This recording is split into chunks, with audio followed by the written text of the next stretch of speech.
இப்ப தகம் உங்களுக்கு எந்த சப்ஜெக்ட் கஷ்டம்? தமிழா? என்னடி செல்லக்குட்டி என்கிட்டயே அப்படி சொல்லிட்டேன், உக்கார், தப்பே கிடையாது, கரெக்ட், நீ தெரியுமா சொன்னீங்க, வாழ்த்துக்கள். தமிழ் சிரமம்னு நினைக்கிறேன். 10th எவ்வளவு மார்க் எடுத்த? 10 தமிழ்ல 98. என்ன வச்சு காமெடிக்கு 100 எடுத்திருக்கணுமா? உன்னுடைய தாயார் வந்திருக்கிறாரா? உங்கள் குழந்தை இனிமேல் நக்கல் நையாண்டி இல்லாமல் வளர்க்க கற்றுக்கொள்ளுங்கள். அமருங்கள், உட்கார். 98 எடுத்துட்டு கஷ்டம். இப்ப கேட்கிற மாதிரி சிங்க குட்டிட்டேன். இப்ப கேட்கிற இல்ல இப்ப கேட்கிற மாதிரி சிங்க குட்டிட்டு திரும்புறேன். 50 பைய தலை தொங்க போடுறேன்.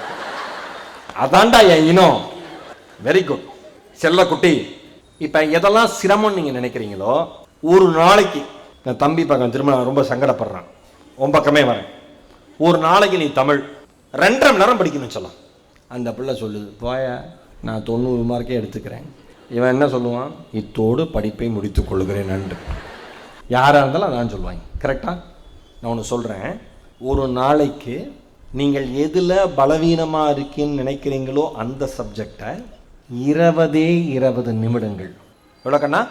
20 நிமிடங்கள் எந்த கவன சிதறலும் இல்லாமல் ஃபோக்கஸ்டாக படிச்சிங்கன்னா, கன்சிஸ்டண்ட்டாக அதே மாதிரி வருடம் முழுக்க படிச்சிங்கன்னா, அந்த சப்ஜெக்டோட ஸ்கூல் டாப்பர் நீங்களா மட்டும்தான் இருப்பீங்க. கன்சிஸ்டன்சி என்னம்மா? கன்சிஸ்டன்சினா என்னடா? என்னது கன்சிஸ்டன்சினா? அது கன்சிஸ்டன்சி தான். என்னது? என்ன சொல்லலாம்? தமிழ் எப்படி சொல்லலாம்? எப்பொழுதும் ஒரே மாதிரியான தொடர்ச்சியான முயற்சி, அதுக்கு பேர் தான் கன்சிஸ்டன்சி. இப்ப ஈரோடு மகேஷோட கன்சிஸ்டன்சி என்ன அப்படின்னா, ஒரு நாளைக்கு தினமும் ஒரு நாளைக்கு குறைந்தபட்சம் 100 பக்கங்களை படிக்க வேண்டும் என்பது என்னோட கன்சிஸ்டன்சி. இது சாத்தியமான்னு கேட்டா நிச்சயமா சாத்தியம். இது சாத்தியமான்னு கேட்டா நிச்சயமா சாத்தியம். 100 பக்கம் தொடர்ச்சியா வாசிப்பு பழக்கம் இருக்கிறவங்களுக்கு அதிகபட்சம் ஒரு 1.5 மணி நேரத்தில் படிச்சிடலாம். வெள்ளத்து அணையது மலர் நீட்டம், மாந்தர்தம் உள்ளத்து அணையது உயர்வு. படிக்கணும், படிக்க படிக்க படிக்க எந்த சிச்சுவேஷன் வேணா நம்மளால ஹேண்டில் பண்ண முடியும். நீ கன்சிஸ்டன்சியா இருந்துட்ட அப்படின்னா வாழ்க்கையில மிக சுலபமா ஜெயிச்சிடலாம். உன் வாழ்க்கையை மறு கட்டமைப்பு பண்ணணும்னா, 10th வரைக்கும் நான் இந்த சப்ஜெக்ட் எல்லாம் தடுமாறினேன், இனிமேல் இந்த சப்ஜெக்ட் கஷ்டம்னு நினைக்கிறேன், இனிமேல் இந்த சப்ஜெக்ட் கஷ்டம்னே நினைக்க கூடாது. அதுக்கு என்ன பண்ணணும்னா, ஒரு நாளைக்கு 20 நிமிடங்கள் எதுல நீ பலவீனமா இருக்க நினைக்கிறையோ அந்த சப்ஜெக்ட எந்த டிஸ்ட்ராக்ஷனும் இல்லாம படிக்க கத்துக்கோ. இங்க இருக்கிற பெற்றோர்களுக்கு ஒரு தாழ்மையான வேண்டுகோள், அடுத்த 2 வருடங்கள் உங்கள் வீட்டிற்கு வெளியே ஏதாவது ஒரு வீட்டிற்கு போய் நீங்கள் விரும்புகிற சீரியலை செல்போனில் பார்த்து விட்டு மறுபடியும் வீடு வந்து சேரவும். குழந்தைங்களை படின்னு சொல்லிட்டு இந்த இடத்துல சீரியல் ஆன் பண்ண எப்படியாவது அவனுக்கு விஷம் வச்சிடணும், உன் குடும்பம் விளங்காது. இதான் டிவியில வருது. கரெக்டா? சீரியல நல்லதா சொல்றாங்க, நல்லா இருப்பீங்க, சூப்பரா இருப்பீங்க நான் சொல்றான், இப்படிதானே வருது. நான் மறுபடியும் சொல்றேன், இருக்கிற எல்லாருக்கும் பொதுவா சொல்றேன், நீங்கள் மறுபடியும் எதை உள்வாங்கி கொண்டே இருக்கிறீர்களோ அந்த வாழ்க்கை தான் உங்களை நோக்கி வந்து கொண்டே இருக்கும். ரொம்ப கவனமா இருங்க. கன்சியூம் பண்றதுங்கிறது சாப்பிடுறது மட்டும் இல்ல, பார்ப்பது, கேட்பது, சிந்திப்பது, பழகுவது எல்லாமே கன்சியூம் தான். ரொம்ப கவனமா பழகுங்க. அதனாலதான் வள்ளுவர் சொன்னாரு, அழச் சொல்லி அல்லது இடித்து வழக்கறிய வல்லோர் நட்பு ஆய்ந்து கொள்ளல். டே நீ தப்பு பண்றேன்னா தப்புன்னு சொல்லி நீ பண்ண தப்புக்காக உன்னை வருத்தப்பட வச்சு எவன் வாழ வைக்கிறானோ அந்த நண்பன் நல்ல நண்பன்டா, அந்த மாதிரி நண்பனை சேர்த்துக்கோ. நம்ம நண்பன்லாம் எப்படி? மச்சான் பாண்டிச்சேரி பஸ் ஸ்டாண்ட் போலாம்டா, ஏன் அங்க போலாம் மாடி போலாண்டி, எல்லாத்துக்கும் ஆமாண்டி சொன்னா அவன் நல்ல ஃப்ரெண்ட்ஸ், இல்லைன்னா நல்ல ஃப்ரெண்ட்ஸ் இல்ல. எவன் உன் கருத்தை எதிர்க்கிறானோ அவனிடம் இன்னும் அதிகமாக பழகு. எது உண்மைன்னு அப்பதான் உனக்கும் புரியும் அவனுக்கும் புரியும். அதனாலதான் சொன்னேன், வேற ஸ்கூல்ல இருந்து இந்த ஸ்கூல் வந்தவங்க 2 பேரும் ஒரே ஸ்கூல்ல இருந்து வந்திருந்தீங்கன்னா பக்கத்துல உட்கார்ந்துராத. ஏன்? செய்வினை செயற்பாட்டு வினை. கன்சிஸ்டன்சியா இருங்க, விடாமுயற்சியோடு இருங்க. மறு கட்டமைப்பு எப்ப வேணா பண்ணிக்கோங்க. இங்க இருக்கிற மாணவர்கள் அத்தனை பேருக்கு சொல்றேன், இந்த உலகத்தினுடைய வாய்ப்புகள் மிக மிக மிக பெருசு. 11th 12th படிக்கிறப்பயே நீங்க இன்டர்நேஷனல் சர்டிபிகேஷன் கூட ஃப்ரீயா பண்ண முடியும். ஆன்லைன்ல தேடி பாருங்க, உங்க படிப்பு சார்ந்த ஃப்ரீ கோர்ஸ் ஏதாவது உலக பல்கலைக்கழகங்கள் எடுக்கிறாங்களான்னு தேடுங்க. தேடினாதான் கிடைக்கும். இன்னைக்கு நம்ம எதையுமே தேடுறது இல்லையே. நம்ம தேடுதல்ங்கிறது எங்க இருக்கு? நமக்கு தெரிஞ்ச 4 ஃப்ரெண்ட்ஸ், நம்ம ஏரியாவில் படிச்ச அண்ணன் அக்கா, இல்ல நமக்கு சொல்றவங்க 4-5 பேர், இவ்வளவுதான் நம்ம தேடுதல். தேடுதல் நிறைய இருக்கணும். எந்த போனால உங்க வாழ்க்கை அழியுதுன்னு சொல்றாங்களோ அந்த போனை வச்சு உங்களால வாழவும் முடியும். மேடை பேச்செல்லாம் உன்னால பேசவே முடியாதுன்னாங்க. சொன்னவங்க அத்தனை பேர் டிவியில் உட்காந்து என் ப்ரோக்ராம் தான் பார்க்குறான். சொல்லப்பட்ட ஆள் உங்க முன்னாடி மேடையில் இருக்கேன். பிறர் உங்களை பற்றி சொல்லுகிற விமர்சனம் அவர்களுடைய எண்ணம், ஒருபோதும் அது உங்களுடைய வாழ்க்கை இல்லை இல்லை என்பதை நம்புங்கள். புரியுதா? யார் சொன்னாலும் எப்ப சொன்னாலும் அது அவங்க விமர்சனம், அவ்வளவுதான். அவங்க சொல்றதுக்கும் நமக்கும் எந்தவித சம்பந்தமும் இல்லைன்னு நம்புங்க. இன்னொன்னு ஸ்டூடெண்ட்ஸுக்கு சொல்றேன், பேரண்ட்ஸுக்கு சொல்றேன், உங்கள் குழந்தைகளுக்கு வழிகளை தாங்குகிற பக்குவத்தை சொல்லிக் கொடுங்க. எனக்கு ரொம்ப ஆச்சரியமே, குழந்தைங்களே விளையாடவே விடுறதில்ல பெற்றோர்கள். என் இனிய பெற்றோர்களே, தயவு செஞ்சு உங்க குழந்தைங்க விளையாடுறதுக்கு நேரத்தை ஒதுக்கி கொடுங்க.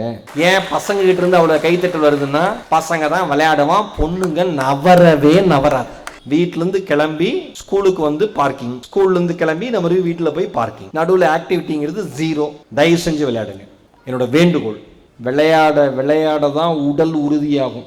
உடல் உறுதியா இருக்கத்தான் எண்ணங்கள் தெளிவாகும். எண்ணங்கள் தெளிவா இருக்கத்தான் செயல்கள் தெளிவாகும்.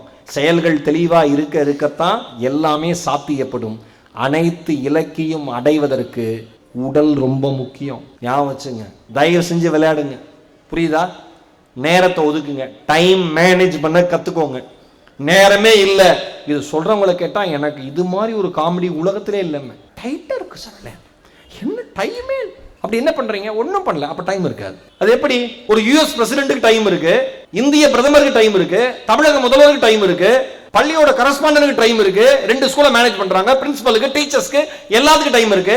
படிக்கிற ஸ்டூடெண்ட் நமக்கு எப்படி டைம் இல்லாம இருக்கும்? நேரத்தை ஒதுக்க, நேரத்தை சமாளிக்க, நேரத்தை கையாள தெரியலன்னு அர்த்தம். நல்லா புரிஞ்சுக்கோங்க. டைம் மேனேஜ்மெண்ட் 11th 12th ரொம்ப ரொம்ப முக்கியம். புரியுதா சொல்லுங்களா? மார்னிங் எத்தனை மணிக்கு எந்திரிக்கணும்னா எந்திரிச்சிடணும். அதுக்கு பேர் தான் ஒழுக்கம்.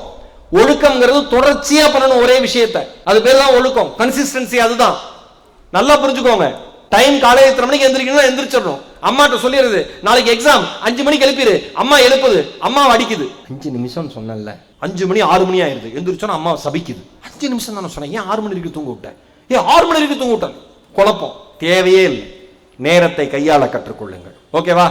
ஒரு பஞ்ச தந்திரத்தை சொல்லி என் பேச்சை நிறைவு செய்கிறேன். ஸ்டூடெண்ட்ஸ், முதல் விஷயம், வாழ்க்கை மிக அழகானது. ஒருபோதும் நீங்கள் வாழ்ந்த வாழ்க்கையை பற்றி கவலைப்படாதீர்கள். எப்பொழுது வேண்டுமானாலும் உங்கள் வாழ்க்கையை ரீஸ்ட்ரக்சர், மறு கட்டமைப்பு செய்து கொள்ளலாம். நம்பர் 2, தேவையில்லாமல் தாய் தந்தையினுடைய உழைப்பை, அதன் மூலமாக வருகிற பணத்தை வீணாக்க கற்றுக்கொள்ளாதீர்கள். ஆசைப்பட்டதை வாங்காதீர்கள், தேவைப்பட்டதை மட்டும் வாங்க கற்றுக்கொள்ளுங்கள். நீங்கள் உழைத்து ஆசைப்பட்டதை வாங்கிக் கொள்ளுங்கள். நம்பர் 3, நட்பு உடன் வரும், நண்பன் உடன் வரமாட்டான், தோழி உடன் வரமாட்டாள். எந்த நட்பை தேர்ந்தெடுக்க வேண்டும் என்பதில் மிக கவனமாக இருங்கள். நட்புதான் உங்களை நிர்ணயம் செய்யும். நம்பர் 4, உங்களுக்காக தங்களுடைய தனிப்பட்ட வாழ்க்கையை இழந்து உங்கள் கனவுகளை அவர்கள் கனவுகளாக சுமக்கிற ஆசிரியர்களை எப்பொழுதும் மதிக்க கற்றுக்கொள்ளுங்கள். நம்பர் 5, எதெல்லாம் கெட்டதோ அதுதான் உங்களை அதிகமாக அட்ராக்ட் பண்ணும். தவறான பழக்கமாக இருக்கலாம், போதை பழக்கமாக இருக்கலாம், எந்த பழக்கம் வேணால் இருக்கலாம். நம்ம ஹியூமன் நேச்சர் அந்த மாதிரி. எது கெட்டதோ அதை தான் அதிகமாக தேடும் மனசு, அதை தான் அட்ராக்ட் பண்ணும் மனசு. ஓகேவா?